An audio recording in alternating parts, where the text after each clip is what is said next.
తమ్ముడు, according to science మనిషి కళ్ళ ముందు ఏదో ఒక అద్భుతం జరిగినప్పుడు 10 సెకండ్ల పాటు ఆడి బ్రెయిన్ ఒక సాచ్యురేషన్ స్టేట్ లోకి వెళ్తుంది. దట్ మీన్స్ తన్మయత్వంతో కూడిన సంభ్రమాశ్చర్యంలోకి వెళ్ళటం.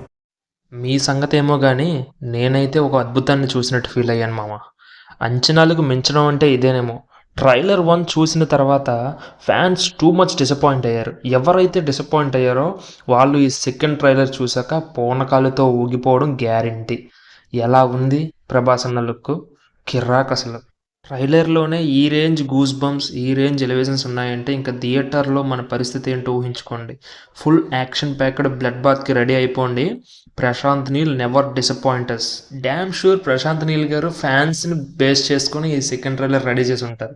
ఎందుకంటే అసలు సెకండ్ ట్రైలర్ మొత్తం ప్రభాస్ అన్న లుక్స్తో నిండిపోయింది. యాక్షన్ ప్యాక్డ్ అంటే ఇలానే కదా ఉండాలి. డార్లింగ్ని ఇలా కదా మనం చూడాలనుకున్నాం.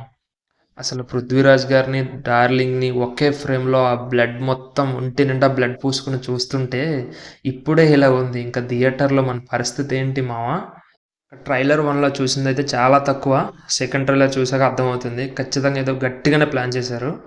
ఇంకా వాళ్ళిద్దరి మధ్య స్నేహం, వాళ్ళు బద్ధ శత్రువులుగా ఎలా మారారు అన్నది స్టోరీ అని మనకు అర్థమవుతుంది.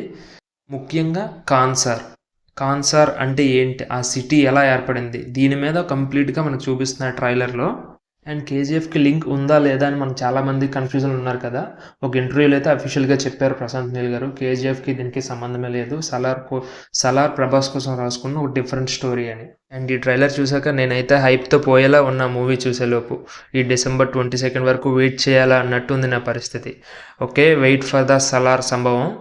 ఇంకా రచ్చే డిసెంబర్ 22న థియేటర్స్లో. And last but not least ఈ షార్ట్ చూడండి, నాకు చాలా బాగా నచ్చింది. For more content like this please do subscribe to my channel. Thank you for watching. Bye bye.